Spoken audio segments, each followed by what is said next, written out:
chocolate spread made in the Ivory Coast.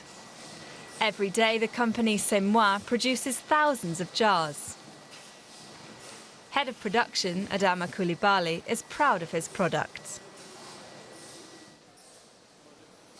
2 years ago, the company invested the equivalent of €8 million in the chocolate factory.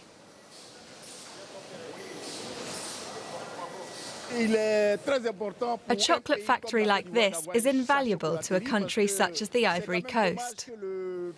It's a shame that the largest cacao producer has never been a chocolate country. That's unfair, but luckily C'est Moi is changing this with this factory. For a long time, Africa has only been a source of raw materials.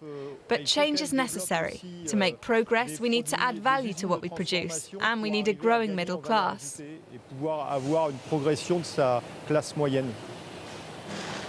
Almost all the ingredients used here come from the Ivory Coast. Cooperatives buy the beans. For German Development Minister Gerd Müller, it's a prime example of how to add value to raw materials. Germany's Marshall Plan for Africa is supposed to strengthen the private sector and create new jobs. The Marshall Plan for Africa is very well implemented here. It's really important to add value and increase salaries at the beginning of the production chain in developing countries. In this case, on the Ivory Coast cacao plantations.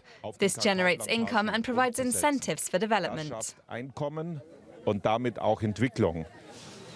However, there's still not much demand for chocolate in the Ivory Coast itself. The firm C'est Moi estimates that Ivoirians only consume 30 grams of chocolate per year. Germans consume almost 9 kilos a year. A bar of chocolate is about €2 in supermarkets.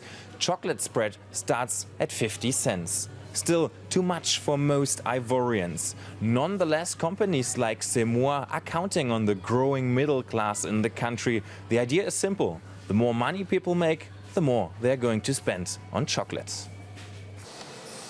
Introducing Ivorians to the world of chocolate.